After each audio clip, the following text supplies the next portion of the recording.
Big Boss K-Po talking boxing. This is part 2. Errol Spence is not holding up the division. I want to articulate myself a little better in this video on my qualifications and why I feel like Errol Spence is not holding up the division, okay? So, last video, I talked about how I felt like Errol Spence wasn't holding up the division, which I still believe he's not, right? Somebody put in the comment section like they disagree with me, which I ain't got no problem with that. He said Errol Spence has been injured. Now, granted, I see that. If you sit there and say Errol Spence holding the division due to his injuries, right? I can see why, you can view that. But I still disagree. Here's why, okay? That's something he can't control, right? He got injured training for a fight against Pacquiao. He got injured. His eye got messed up. What can you do about that? You know what I mean? What you gonna do? Not spar? Like, you gotta spar to prepare for your matchups, right? Now, the first one, yeah, you can sit there and say that was a poor decision that he made, right? Him, doing what he did and got in a car accident, right?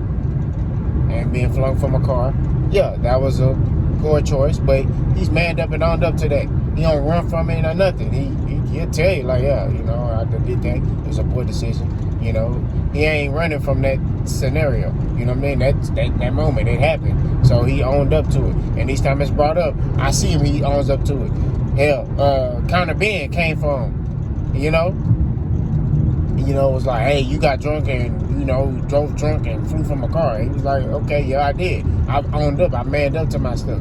You know what I mean? So, he ain't running from the situation. Now, the last situation, recently, where a kid stole that parent's car and ran into his car. Like, you can't control that. God got his hands on this dude, bro.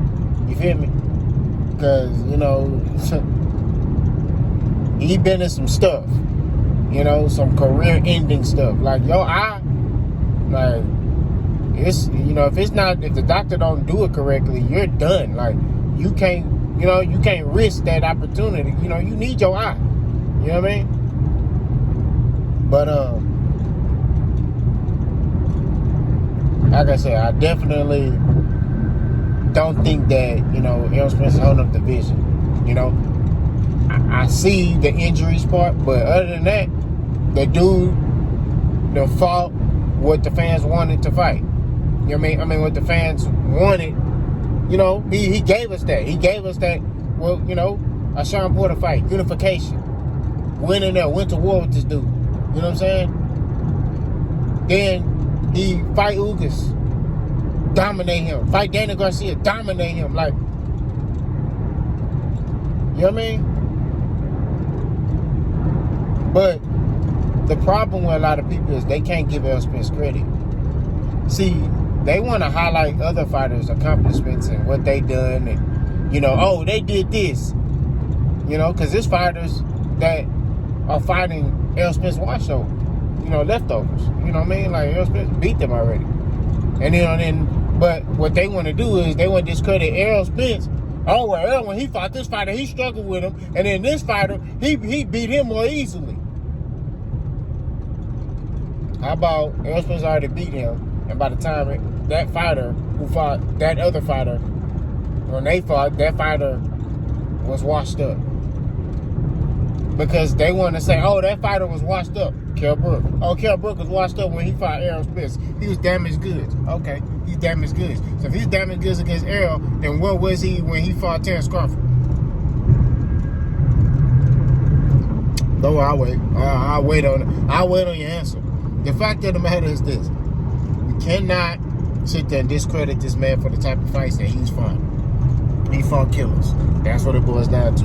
He's fought the better competition. He is an epitome of what a fighter is. When you look at Errol Spence Jr., right? He got that throwback mentality. I ain't taking no tune-ups. Let's fight. Him, I'll fight him too. What's good?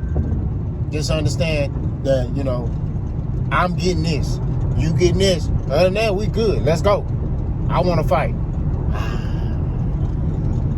So like I keep saying, man, at the end of the day, my qualifications are based off of the degree of difficulty.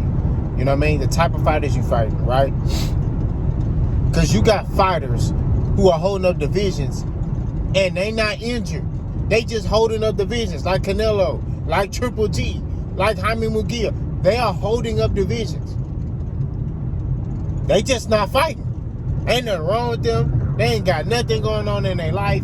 They just chilling. You know? You got fighters that's healthy as an ox. They got a belt. They chilling. They ain't fighting nobody. When they do fight, they fighting a dude that they know. We already know the outcome. But you got fighters like Errol Spence, Deontay Wilder, Gervonta Tank Davis. Like, they're fighting fights. You know, and I'm saying Gervonta Tank Davis now because he's, well, I ain't gonna lie. I don't think Ryan Garcia gonna be a tough fight. I'm not gonna lie to you. Ryan Garcia good, but, you know. But he a name. So at the end of the day, they're fighting those fights. You know what I mean? That we want as fans. I'm a fan first at the end of the day. You know what I mean? I'm a fan of boxing. I want to see my top fighters that I like in there with another top fighter. Iron sharpens iron. I like Terence Crawford. I want to see Terence Crawford in there with Errol. I want to see Jamal Charlo in there with Canelo. Or Canelo in there with David Benavidez or Caleb Plant again. You know what I'm saying? I want to see David Morrell in there with David Benavidez or Caleb Plant or Berlanga. You feel me? I want to see Gervonta Tank Davis in there with Shakur Stevenson, Ryan Garcia, Devin Haney, like Isaac Pitbull Cruz. These are the fights that I want, bro. I'm a fan first at the end of the day. I'm a fan of boxing. And when you claim you're the best, okay? When you claim you're a top dude, you got to knock off that other top dude. That's just what it is. Errol Spence is trying to do that. I don't know if that other fighter is going to match his energy. Y'all let me know what y'all think. Boss gone.